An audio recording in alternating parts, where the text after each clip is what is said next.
అందరికీ నమస్కారం. నేను Swaroopa Potlapalli. Welcome to I dream. కొందరు రాత్రికి రాత్రే ఫేమస్ అయిపోతూ ఉంటారు.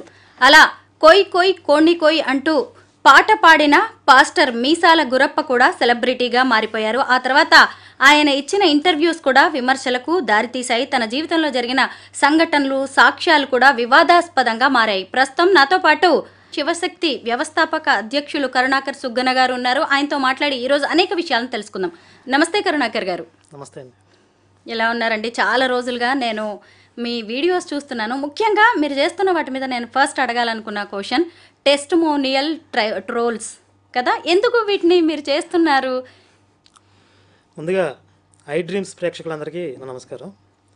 మేము చేస్తున్న వర్క్లో టెస్టిమోనీ ట్రోల్స్ అనేది ఒక భాగం అండి. దానితో పాటు ఇంకా చాలా వర్క్ జరుగుతూ ఉంది. ఈ మధ్యకాలంలో ఒక 1 year 1.5 year క్రితం ఈ టెస్టిమోనీ ట్రోల్స్ అనేవి మొదలుపెట్టాం.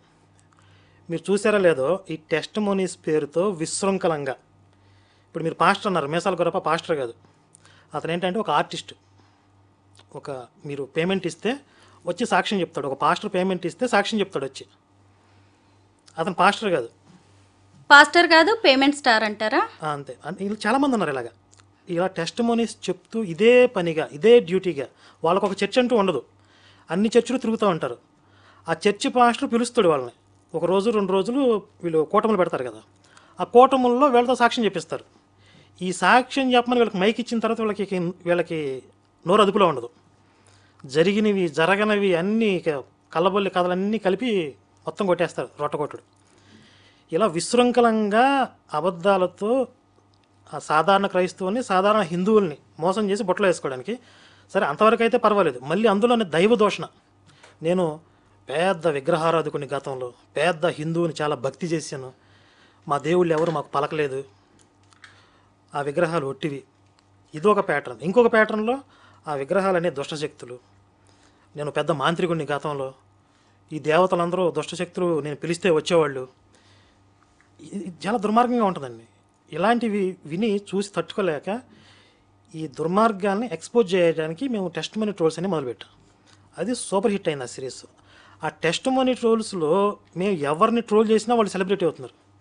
అంటే ఇన్స్టాగ్రామ్ మొత్తం రీల్స్ అవే తిరుగుతున్నాయి. రిబ్కా అక్క అని ఒక ఆవిడ టెస్టిమోనీ అంతకుముందు ఈ క్రిస్టియన్ ఛానల్స్లో, చాలా ఛానల్స్ 2-3 ఛానల్స్లో తిరిగింది.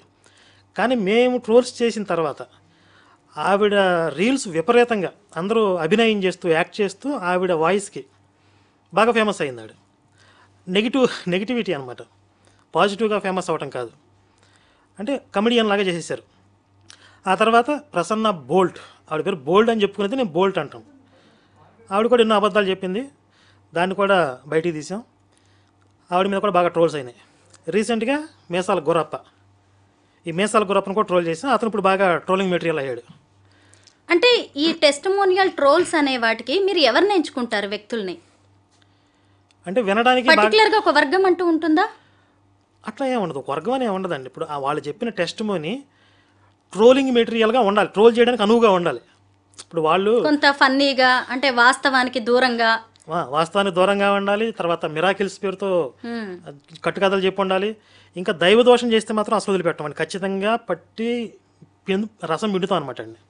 ఇప్పుడు కేరళ బ్రాహ్మణ్ పేరుతో ఒకడు రీసెంట్గా రిలీజ్ అయిన ఎపిసోడ్, అది ఒక పార్ట్ రిలీజ్ అయింది. అంటే ఒక్కొక్క టెస్టిమోనీ 2-3 పార్ట్లుగా చేయాల్సి వస్తుంది. వాళ్ళు మాట్లాడింది ప్లే చేసి మనం కౌంటర్ ఇచ్చి, ఇదంతా 1 గంట ఎపిసోడ్ వచ్చేస్తుంది. జస్ట్ వాడు మాట్లాడి 20 minutes తీసుకుంటే మన కామెంటరీతో కలిపి 1 hour కంటెంట్ వచ్చేస్తుంది. వాళ్ళే గంటన్నర సొల్లేస్తారు. దాన్ని 2-3 పార్ట్లుగా మేము ట్రోల్ చేస్తున్నాం. వాళ్ళెవరు మిమ్మల్ని కాంటాక్ట్ చేసి ఏంటిది అని చెప్పి అడగట్లేదా? ఏమడుగుతారు? దొంగలు దొరికిపోయిన తర్వాత ఇప్పుడు అంటే మీరు ఏదైనా విట్నెస్ లాగా చూపిస్తారా? మరి అక్కడ ప్రూఫ్స్ ఉంటాయా? చాలా ట్రోల్స్లో మేము విత్ ప్రూఫ్స్తో సహా వాళ్ళని బయట పెట్టాం. సరే, ఇప్పుడు మీసాల గురప్ప సంగతి తీసుకోండి. అతను ఏం చెప్పాడు, పున్నమి నాగు సినిమా కథ, నా కథ ఇన్స్పిరేషన్, నన్ను చూసి రాసుకున్నారు. ఏవిఎం ప్రొడక్షన్ వాళ్ళు ఒక సినిమా షూటింగ్ కోసం అడవుల్లోకి వస్తే, ఈడంట చెట్ల మీద తిరుగుతున్నాడంట, కింద తిరగట్లేదంట, చెట్ల మీద తిరుగుతుంటే 13 సంవత్సరాల వయసు అప్పుడు. ఈడేంటి ఇలా ఉన్నాడు ఈ పిల్లోడు అని చెప్పి వాడి చరిత్ర తెలుసుకుని, వాడు చిన్నప్పటి నుంచి విషం దాగి పెరిగాడని తెలుసుకుని ఆ కథతో పున్నమి నాగు సినిమా తీశారని చెప్పాడు.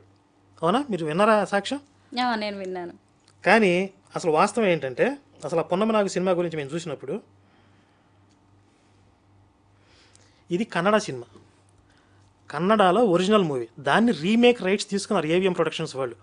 ఏవిఎం ప్రొడక్షన్స్ వాళ్ళకి ఒరిజినల్ సినిమా కాదు అది. కన్నడలో హున్నిమేయ రాత్రియల్లి ఇది టైటిల్. ఇది 1980లో విడుదలైంది. దీని డైరెక్టర్ ఎవరు? రాజశేఖర్. తన డెబ్యూ మూవీ, ఫస్ట్ సినిమాగా అతను డైరెక్షన్ చేశాడు. ఆర్ఎం సుబ్రహ్మణ్యం, రాధానారాయణన్, జలజా షణ్ముఖం అనేవాళ్ళు ప్రొడ్యూసర్స్. శ్రీదేవి ప్రియా క్రియేషన్స్ అనేది బ్యానర్ కన్నడలో వచ్చిన మూవీకి తెలుగులో రైట్స్ కొనుక్కొని ఏవిఎం ప్రొడక్షన్స్ వాళ్ళు పొన్నమి నాగతో తీశారు. దీన్ని తమిళంలోకి రీమేక్ చేశారు, హిందీలో కూడా రీమేక్ చేశారు. కానీ వీడేం చెప్తున్నాడు? పొన్నమి నాగు కథ ఏవిఎం ప్రొడక్షన్స్ వాళ్ళు నన్ను చూసి రాసుకున్నారని చెప్తున్నాడు. నమ్మే వాళ్ళు ఉంటే వినేవాళ్ళు ఉంటే ఎంత దుర్మార్గం ఇది! ఎవరు ఎన్నైనా చెప్తారండి. అంటే ఒక 40-50 సంవత్సరాల క్రితం అప్పుడు తీసినటువంటి ఆ సినిమా ప్రొడ్యూసర్స్ కానీ డైరెక్టర్స్ కానీ ఇప్పుడు ఎవరు బ్రతికొండరులే, ఏదో 40-50 సంవత్సరాల క్రితం జరిగిన సంఘటన ఎవడు ఎంక్వైరీ చేస్తాడులే అని చెప్పేస్తే ఇదొక విచిత్రంలాగా చూస్తున్నారు ఇప్పుడు. అవునా, మేసాల గురప్ప నిజంగా పొన్నం నాగ సినిమా ఏంటి చూసినా చాలామంది క్రిస్టియన్స్ నమ్ముతున్నారు ఇప్పుడు. ఇది మేము విత్ ప్రూఫ్స్తో బయట పెట్టామా. తర్వాత భోగి శాంతారావు అని చెప్పి ఒక అతను, ఇతను నేను కోమట్ల వర్గానికి చెందినవాడిని, నేను యేసుని నమ్ముకున్నాను. వీడు ఒక బిల్డర్ అనమాట. ఒక టైంలో వీడికి బాగా నష్టాలు వచ్చేస్తే ఆ టైంలో ఒక ఆపద నుండి యేసు వీడిని నాకు వెలుగు స్వరం కనపడిందని చెప్తూ ఉంటారు వీళ్ళు. అలా నా పని మనిషి నాకు యేసుని పరిచయం చేసింది. ఒక బిల్డింగ్ కూలిపోయింది, వీడు కట్టింది.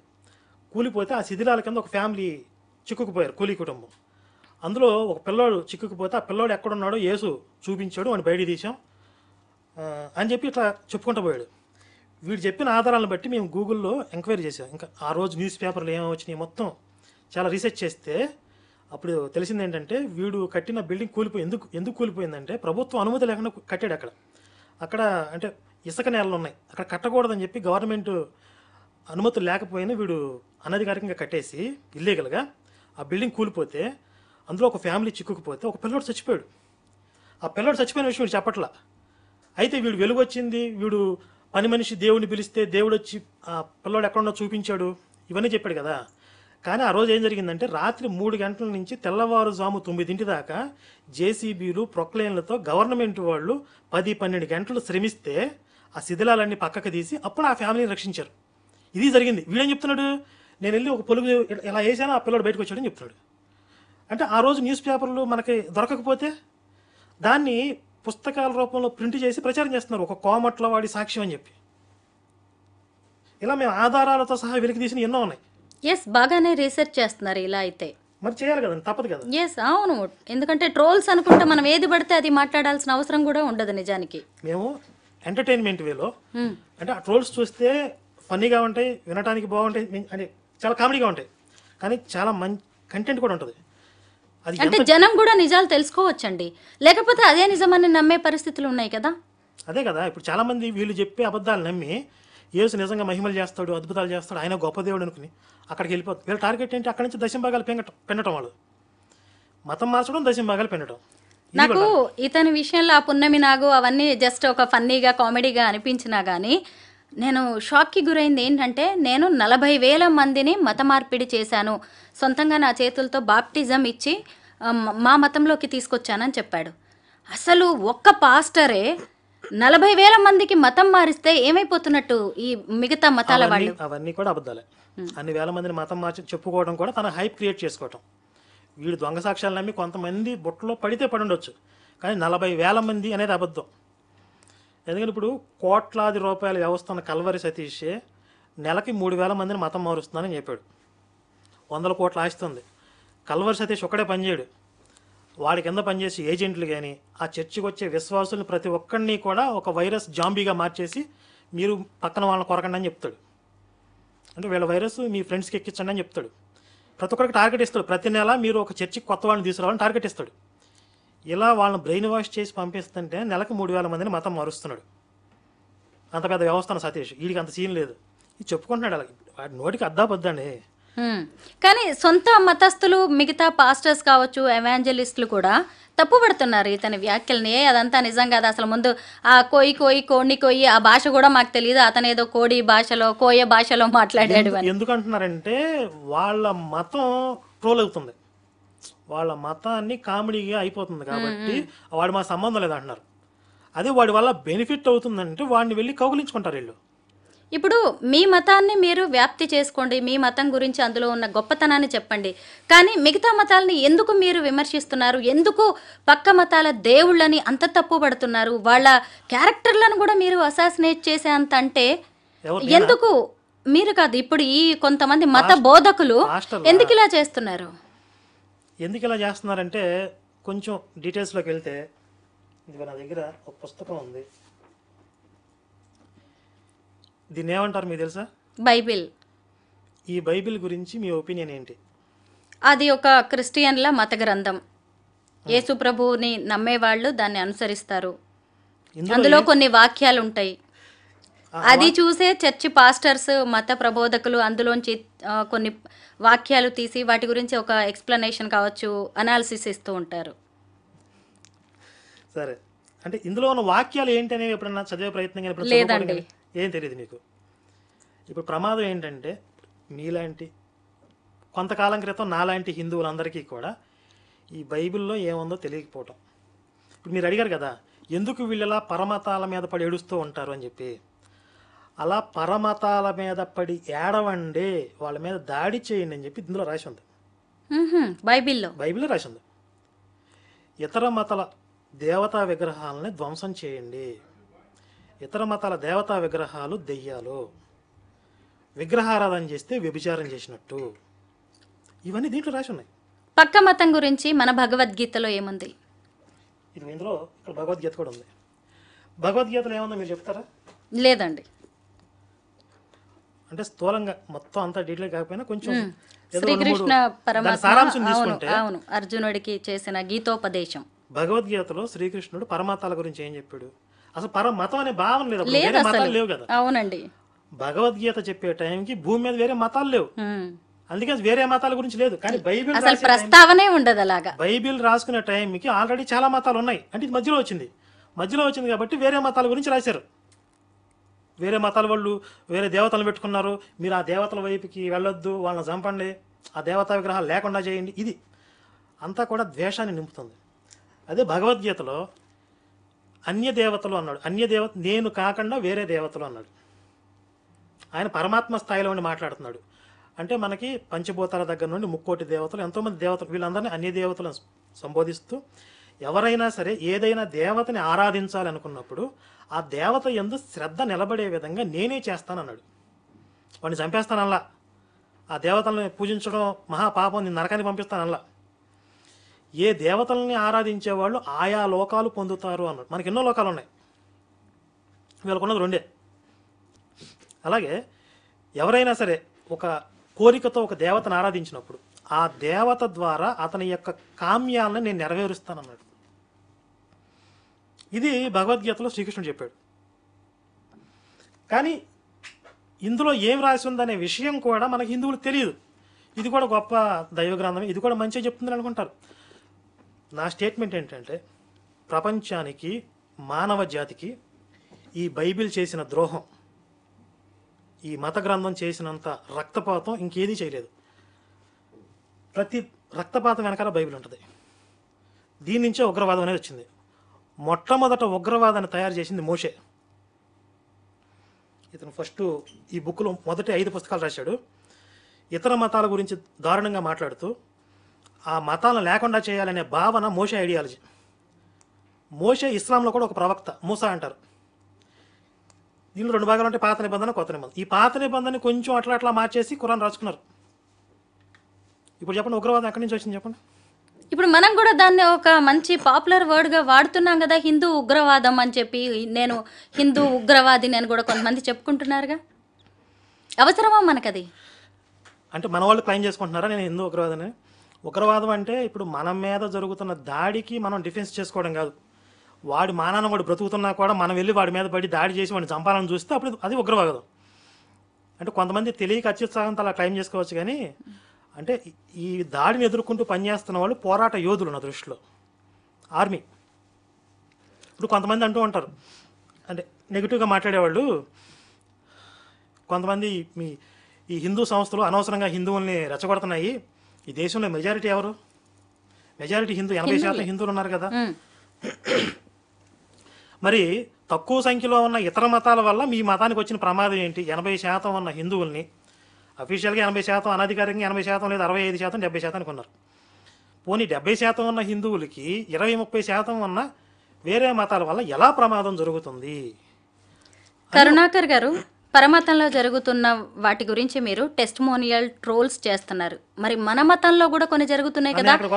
ఈ మధ్య కాలంలో నాగరాణి, నాగకన్య, నేను గత జన్మ గుర్తొస్తుందని ఒక ఆమె, సౌందర్య పూనకాలు అమ్మవారు గుర్తొస్తున్నారు అనుకుంటూ ఇంకొక అతనైతే శివభక్తుడు ఒక ఆమె, నేనేం చేసినా కానీ అది నిజమవుతుంది, ఎవరికి ఎలాంటి హెల్త్ ప్రాబ్లం వచ్చినా నేను దాన్ని నయం చేస్తానని, ఇంకొంతమంది అయితే సంతానం కావాలా నా దగ్గరికి రండి, ఇది తీసుకోండి అది తీసుకోండి అంటూ కూడా కొంతమంది ఇలాంటివి లేనిపోని, అవి నిజాలు కాదని మీకు తెలుసు, నాకు తెలుసు.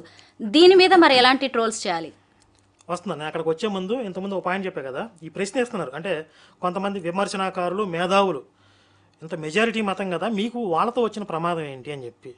వీళ్ళకి నా ప్రశ్న ఏంటంటే, సమాజంలో క్రిమినల్స్ ఎంత పర్సెంటేజ్ ఉంటారు చెప్పండి? తక్కువే ఉంటారు.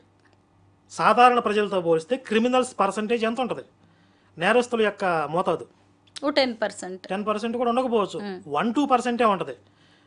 కేవలం 1-2% క్రిమినల్స్ ఉంటే వాళ్ళని చూసి సాధారణంగా ఉన్న ఇంత మెజారిటీ సమాజం ఎందుకు భయపడుతుంది? 1-2% ఏం చేస్తారు చెప్పండి? ఒక ఊర్లో దొంగోడు ఉన్నాడండి, ఒక ఊర్లో ఒక దొంగోడు పడ్డాడు అంటే ఊరంతా నిద్రపోదు, ఎవడింట్లో పడతాడు అని చెప్పి. ఊరంతా ఉంది కదా, ఒకరిని చూసి ఎందుకు భయపడుతున్నారు? అంటే ఇక తక్కువ ఎక్కువ అని కాదు, వాడి స్వభావం ఏంటి.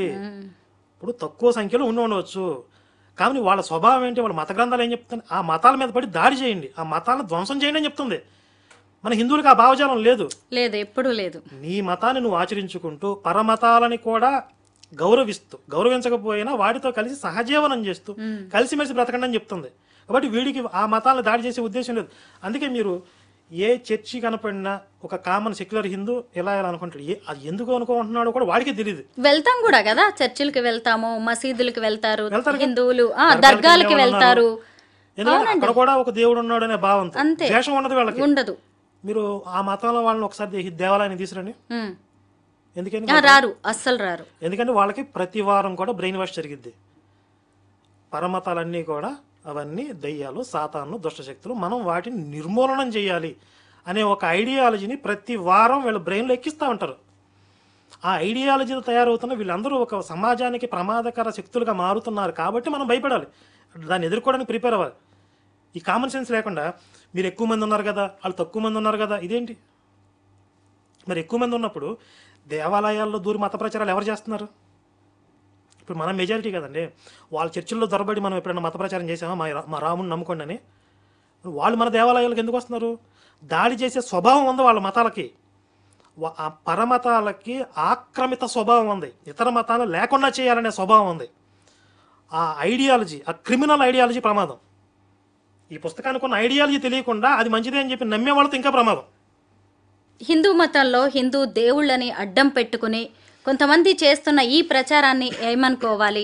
నేను నాగరాణిని గత జన్మలో, నాకు మళ్ళీ గతం గుర్తొస్తోంది, నాగకన్యని నేను, నా ప్రియుడు ఇతను అంటూ 52 ఏళ్ల వ్యక్తిని ఈ మధ్య 22 ఏళ్ల అమ్మాయి కూడా తీసుకొచ్చి చూపించింది.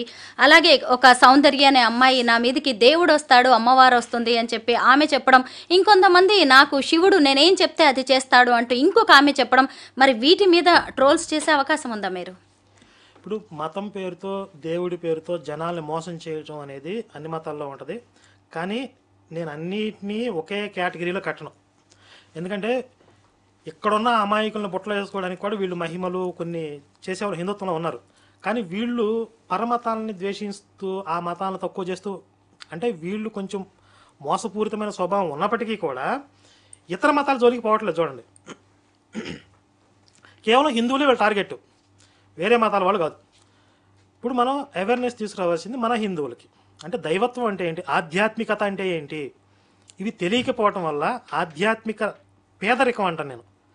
అంటే ఆధ్యాత్మిక తగినంత లేకపోవటం, ఆ పేదరికం వల్ల అసలైన దైవత్వం తెలుసుకోలేకపోతుంది. అలాంటి స్థితిలో ఉన్న వాళ్ళని కొంతమంది ట్రాప్ చేస్తారు. మరి దాని మీద వర్క్ చేయాల్సింది తప్పదండి. ఇప్పుడు హిందుత్వాన్ని కూడా మనం సంస్కరించుకోవాలి. ఎందుకంటే మిగతా వాళ్ళు నవ్వకుండా ఉండాలి అంటే, మళ్ళీ మనం కూడా కామెడీ పీసులుగా వాళ్ళకి మారిపోకుండా ఉండాలంటే ఇలాంటి వాళ్ళలో కూడా అవేర్నెస్ తేవాల్సిన అవసరం ఉంది. అఘోరి, మనం ఎగ్జాంపుల్గా అఘోరీని కూడా మాట్లాడుకోవాల్సిందే.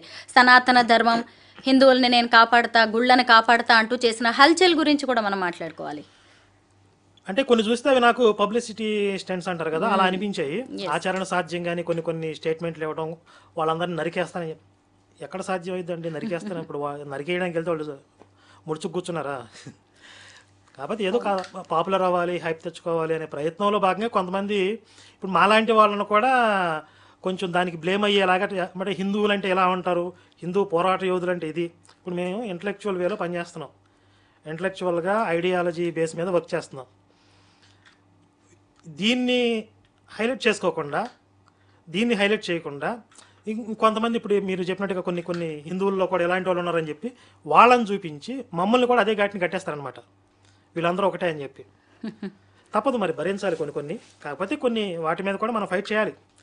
అసలైన దైవత్వం ఏంటి, అసలైన హిందుత్వం ఏంటి అనేది, ధర్మం అంటే ఏంటి అనేది ఈరోజు చాలామంది తెలియని స్థితిలో ఉండటం వల్ల కదా మత మార్పులు చేయగలుగుతున్నారు వీళ్ళు. నిజంగా అసలు హిందుత్వం ధర్మం ఏంటో అర్థమైతే ఎవడో వచ్చి మతం మారిపోయేంత బలహీనంగా వీళ్ళు ఎందుకుంటారు కదా? ఎవరో ఏదో చెప్తే ఆ సాక్ష్యాలు చూపిస్తే, అదే సువార్తలు చూపిస్తే అంతకంటే అద్భుతమైన మన భగవద్గీతలో లేదా మన పురాణాలేంటి, మన ఇతిహాసాలేంటి? ఇప్పుడు భగవంతుడు జస్ట్ పైన కూర్చుని హామ్ ఫట్ అని చెప్పి మిరాకిల్స్ చేస్తా అన్న మాయలు పకీరాయన అన్న. అలా మాయలు అద్భుతాలు చెయ్యటమే దైవత్వం అయితే ఆయన మానవ రూపంలో ఒక రాముడిగా ఎందుకు అవతరించాడు? మానవ జాతికి ధర్మాలను బోధించడానికి స్వయంగా ఆయన ఒక అవతారం తీసుకుని రాముడిగా భూమి మీదకి వచ్చాడు. ఎన్నో కష్టాలు పడ్డాడు. ఎన్నో కష్టాలు ఎదురైనా, ఎన్నో ప్రమాదకర పరిస్థితులు ఎదురైనా ఎక్కడా కూడా ధర్మాన్ని, సత్యాన్ని విడిచిపెట్టకుండా చివరి దాకా నిలబడ్డాడు. అది ఆదర్శ పురుషుడు అని చెప్తున్నాం మనం. అలా చేసి ఆచరణ చేసి చూపించాడు, ఇలా మానవ జాతి ప్రయాణించాలి, ఇలా జీవించాలని చెప్పి. ఆయన పైన కూర్చొని హామ్ పట్ట మాయలు చేయొచ్చు కదా, మాయలు వగిల్లాగా. అది దైవత్వం కాదు. అది నిజమైన హిందుత్వం అర్థమైతే ఈ మాయలకి ప్రలోభాలకి లొంగరు. ఆ స్థితికి మనం హిందుత్వాన్ని తీసుకెళ్ళాలి, హిందువులు తీసుకెళ్ళాలి. కాకపోతే ఇప్పుడు మన పరిధిలో మనం చేయగలుగుతుంది తప్ప, విస్తారంగా ఉంది సమాజం, అందులో మనం ఏదో ఒక మూల పని చేయగలుగుతున్నాం తప్ప మొత్తం సమాజం అంతా భగవంతుడే అందరినీ మార్చలేకపోయాడు. భగవంతుడే అవతారాలు తీసుకున్నా కూడా ఆయన కూడా నమ్మలేదు. మనం ఎంత చెప్పండి. కరుణాకర్ గారు, మీరు శివశక్తి సంస్థని ఎందుకు స్థాపించారు? దీని లక్ష్యాలేంటి, ఉద్దేశాలేంటి? సింగిల్ లైన్లో చెప్పాలంటే క్రైస్తవ మాఫియా అంతం, శివశక్తి పంతం. మీ tag line. Single line sentence. రోజు దీని మీదే వర్క్ చేస్తూ ఉంటారా, లేదంటే వేరే జాబ్ బిజినెస్ చేసుకుంటూ దీనికోసం పనిచేస్తారా మీరు? ఇప్పటి నుంచి కూడా నాకు మిగిలిన వయసు ఒక 30-40 సంవత్సరాలు అనుకుంటే, ఈ 40 సంవత్సరాలు 50 సంవత్సరాలలో రోజువారీ కౌంట్ చేసుకున్నా కూడా నేను చేయాల్సిన పని ఇంకెంతో మిగిలిపోయేలాగా ఉంది. మళ్ళీ ఇదంతా వదిలేసి ఇంకొక వర్క్ చేస్తూ రాత్రిపూట రిక్షా బండి లాగి పొద్దున్నే వచ్చి దీని మీద పని చేసి అంత టైం లేదండి ఇక్కడ. ఇప్పుడు నేను ఒక రోజు వర్క్ చేస్తే ఒక ఫ్యామిలీ సేవ్ అయ్యిద్ది. వాళ్ళ వల్ల పడకుండా, అంటే హిందువులు మతం మారిపోకుండా అవగాహన తెచ్చుకునే వాళ్ళు కూడా రక్షించబడినట్లే. అవి కాకుండా గర్వాప్సీ చేస్తున్నాం, రెండు వాళ్ళని వెనక్కి తీసుకొస్తాం. ఒక ఫ్యామిలీ సేవ్ అవుతుంది ఒక రోజు పనికి. అలాంటిది ఇప్పుడు నా పర్సనల్గా ఈరోజు నేను ఏదో ఒక 100-1000 సంపాదించుకుందామని బయటకు వెళ్తే ఒక ఫ్యామిలీ పోతుంది ఇక్కడ. అక్కడ అంత టైం లేదు నాకు. ఇది తప్ప ఇంకో పని చేసే అంత టైం లేదు. ఇంకా చెప్పాలంటే నాతో పాటు ఇంకెంతో మంది పని చేయాల్సిన అవసరం ఉంది, ఇంకా వేల మంది పని చేయాల్సినంత అవసరం. అంటే ఎలా అవేర్నెస్ కల్పిస్తూ ఉంటారు మీరు శివశక్తి ద్వారా? షార్ట్ ఫిల్మ్స్ తీసాం, పుస్తకాలు రాసాం. ఈ షార్ట్ ఫిల్మ్స్ ఓన్లీ యూట్యూబ్ ఛానల్స్లో కాకుండా గ్రామాల్లో కూడా, విలేజెస్లో కూడా మన కార్యకర్తలు తెరలు కట్టి అక్కడ ప్రొజెక్టుల ద్వారా ప్లే చేస్తున్నారు. ఒక విలేజ్ మొత్తం కూర్చొని సినిమాలు చూస్తారు, అర్థం చేసుకుంటారు. తర్వాత పుస్తకాలు 1,50,000 మొత్తం డిస్ట్రిబ్యూట్ చేసాం. ఇంకా గోడ పత్రికలు కానివ్వండి, మనం అలాగే టెస్ట్ మనీ టోల్స్, వీడియో సిరీస్లు, కౌంటర్లు. ఎవరైనా పాస్టర్లు హిందుత్వానికి అగ్నెస్ట్గా మాట్లాడితే, ధర్మం గురించి దోషణగా మాట్లాడితే వాళ్ళకి కౌంటర్లు ఇస్తాం. మా పరిధిలో చేస్తున్నామండి సాధ్యమైనంత వరకు. ఇలా మాతో పాటు ఇంకా ఎంతోమంది రావాలని కోరుకుంటున్నాం. ఎందుకంటే ఇంతకుముందు చెప్పిన సమాజం విస్తారంగా ఉంది, అన్ని చోట్లకి మేము రీచ్ అవ్వలేకపోవచ్చు. ప్రతి గ్రామంలో కూడా ఒక ధర్మ ప్రచారకుడు ఉండాలి. ఎందుకంటే ఒక ఊరిలో సరైన గుడి ఉండట్లే, 3 చర్చిలు మాత్రం ఉంటున్నాయి. ఎందుకంటే ఎక్కువగా విలేజర్స్నే టార్గెట్ చేసి మత మార్పిళ్ళు అనేవి చేస్తూ ఉన్నారు ఎక్కువగా. అది ఒక ఇన్కమ్ సోర్స్ అయిపోయిందండి. ఇప్పుడు మీరు ఒక చర్చి పెట్టుకుని 10 మందిని మతం మారిస్తే మీరు బిందాసుగా బతికేయచ్చు, ఎవరిని వేరే పని చేసుకోవాల్సినంత అవసరం లేదు. ఆ 10 మంది నెల నెలా మీకు ఇచ్చే దశంభాగాలు, వారం వారం ఇచ్చే కానుకలు, వాళ్ళ ఇంట్లో పెళ్లి జరిగినా పుట్టినరోజు జరిగినా మిమ్మల్ని పిలుస్తారు. వాళ్ళ ఇంట్లో చావు జరిగినా మీరు అక్కడికి వెళ్ళి ప్రేయర్ చేయాలి, దానికి డబ్బులు ఇస్తారు. వాళ్ళ ఇంట్లో కోడి గుడ్డు పెడితే గుడ్లు పెడతారు, మీకు కూరగాయలు వస్తే కూరగాయలు ఇస్తారు. అంటే గ్రామాల్లో అయితే పంట పడితే ధాన్యం బస్తాలు ఇస్తారు. ఇవి కాకుండా వాళ్ళకి స్పెషల్ ఏదన్నా అవసరం అయితే ప్రార్థన అవసరాలు అంటారు, ప్రార్థన అవసరాల కోసం నెత్తి మీద ప్రేయర్ చేస్తే ఆ రోజు ఒక మినిమం 500 కాగితం చేస్తున్నారు ఇప్పుడు. ఇంతకుముందు అంటే 100, ఇప్పుడు 100కి వాల్యూ లేదు, మినిమం 500. ఒక 10 మందిని 20 మందిని మతం మార్చండి, ఎన్ని రకాల సంపాదన ఉంటుందో తెలుసా మీకు చర్చిలో? ఒక సాఫ్ట్వేర్ ఇంజనీర్ కంటే ఒక 10 మంది 20 మందిని మతం మార్చిన పాస్టర్ సంపాదన ఎక్కువ ఉంటుంది. ఎక్కడి నుంచి వస్తాయి వాళ్ళకి అదంతా? ఇదే విశ్వాసం నుంచి చెప్తాను, ఇన్ని రకాల ఇన్కమ్ సోర్సెస్ ఉంటాయి. ఆ కుటుంబాల నుంచి అంత ఆదాయం ఉంటుంది. మరి 10 ఏళ్ళకి చర్చలు ఎందుకు పెడుతున్నారు అనుకున్నారు? అందరూ ఒకటే దేవుని ప్రకటిస్తున్నారు. వాళ్ళు అందరూ చెప్పేది అదే సువార్త, అందరూ చెప్పేది అదే యేసు గురించి. పైగా పాడిందే పాడరా పాసిపడదాని ఎప్పుడు అదే సువార్త, మా యేసుని నమ్ముకోండి మీకోసం రక్తంగా, ఇదే కదా. మరి అన్ని చర్చలు ఎందుకు పెడుతున్నారు? పోటాపోటీగా చర్చి మీద చర్చి పెట్టి మైకిల మీద మైకిలు ఎందుకు పెడుతున్నారు? ఇంతకుముందు ఆదివారం చర్చలు పెట్టేవాళ్ళు. ఇప్పుడు వీడు ఆదివారం పెడుతున్నాడు అని చెప్పి వీడు శనివారం మొదలు పెట్టాడు, వీడు శనివారం పెడుతున్నాడు, శుక్రవారం మొదలు పెట్టాడు, వీడు శుక్రవారం చెప్పి ఒక వారం అంతా పెడుతున్నాడు. ఒక చుట్టుపక్కల పిల్లల మధ్యలో చర్చి పెట్టి చుట్టుపక్కల ఎవరికి ప్రశాంతం లేకుండా చేస్తున్నారు. పిల్లలు చదువుకోవడానికి లేదు, గుండె జబ్బులు ఉన్న వాళ్ళు, పెద్దవాళ్ళు ఉంటారు, ముసలు ఉంటారు, షుగర్ పేషెంట్ ఉంటారు, నిద్ర లేకుండా చేస్తున్నారు. ఎంత నరకం అనుభవిస్తున్నారు నాకు తెలుసు గ్రామాల్లో ఈ చర్చిల వల్ల.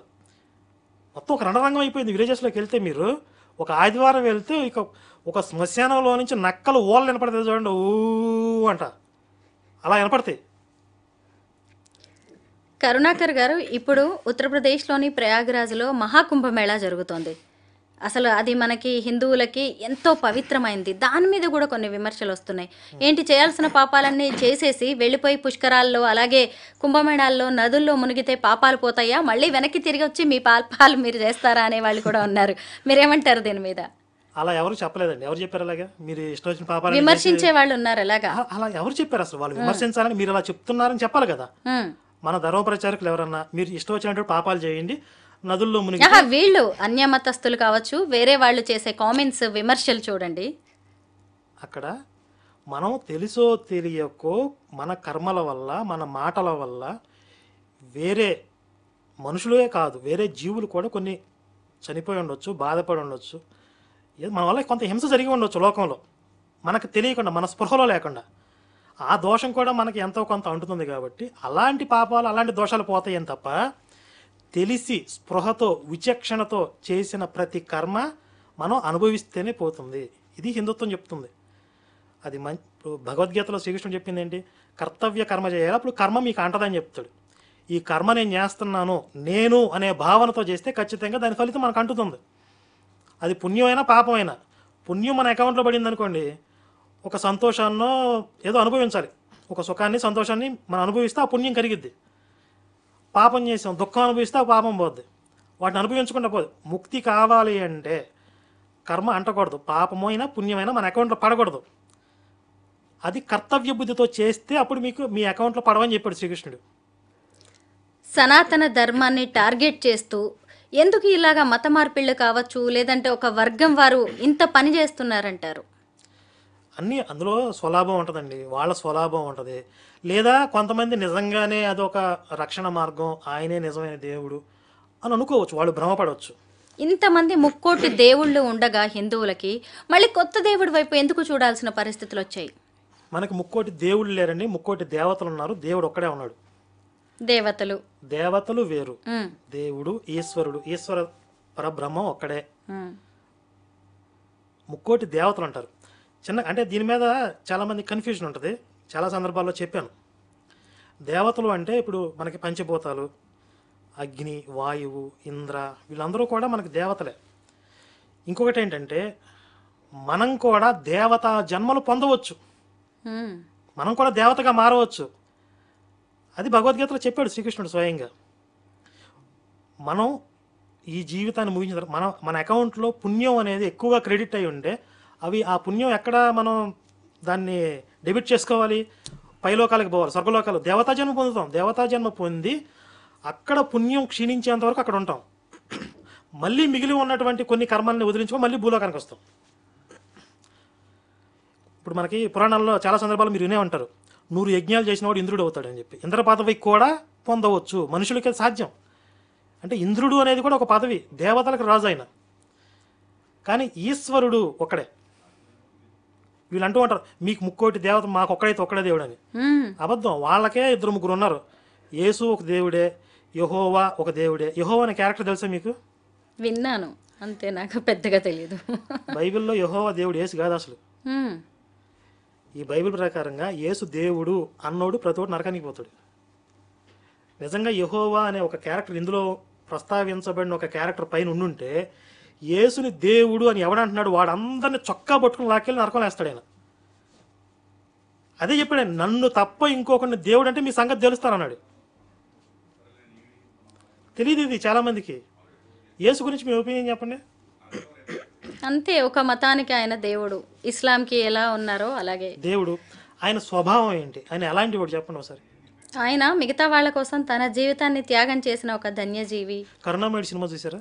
చూడలేదండి. జనరల్గా కరుణామయుడు సినిమా చూసి అభిప్రాయానికి వస్తారు. మ్మ్హ్మ్.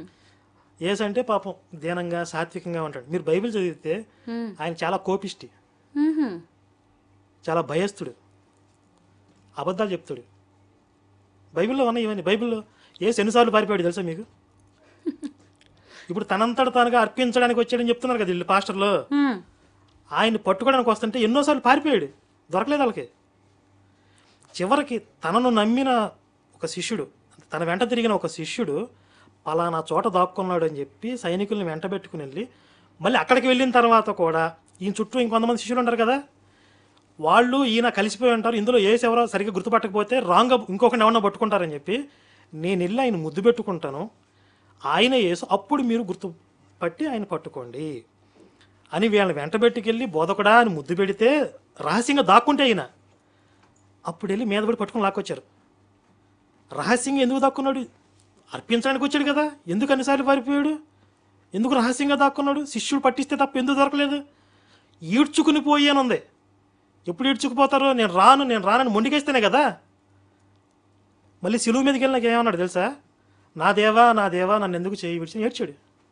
ఫైనల్గా హిందూ ధర్మ పరిరక్షణ కోసం ఏం చేయాలంటారు? ధర్మ పరిరక్షణ అనేది అంటే ఇలాగే చేయాలి, ఇదే చేయాలి అని నిర్దేశించడం కుదరదండి. అనేక మార్గాల్లో ఇప్పుడు గోరక్షణ కూడా ధర్మ పరిరక్షణ అవుతుంది. దేవాలయాలను రక్షించుకోవాలి, హిందువులకి అవేర్నెస్ తీసుకురావాలి, సాహిత్యం మీద దాడి జరుగుతుంది, దాన్ని ఖండించాలి అంటే ఇంటలెక్చువల్గా. అలాగే రాజకీయాల్లో, పాలిటిక్స్లో కూడా హిందూ ఏకీకరణ జరగాలి, హిందూ ఓటు బ్యాంక్ నిర్మాణం జరగాలి. ఇవన్నీ ఎన్నో కేటగిరీలు ఉన్నాయి. ఇవన్నీ కలిస్తేనే ధర్మ పరిరక్షణ అవుతుంది. అందులో మేము ఎంచుకున్న కొన్ని మార్గాలు ఈ మత మార్పిడి మీద అవగాహన, బైబిల్ మీద, అంటే క్రైస్తవం పేరుతో విచ్చలవిడిగా ఇబ్బడి ముబ్బడిగా వేల మంది లక్షల మంది వాళ్ళ మీద పడి ప్రచారం చేస్తున్నారు కాబట్టి, హిందుత్వాన్ని దూషిస్తున్నారు కాబట్టి ఇది అత్యంత ప్రమాదకరమైన విషయం ఈరోజు సమాజంలో. దీని మీద ఎక్కువ పనిచేస్తున్నాం.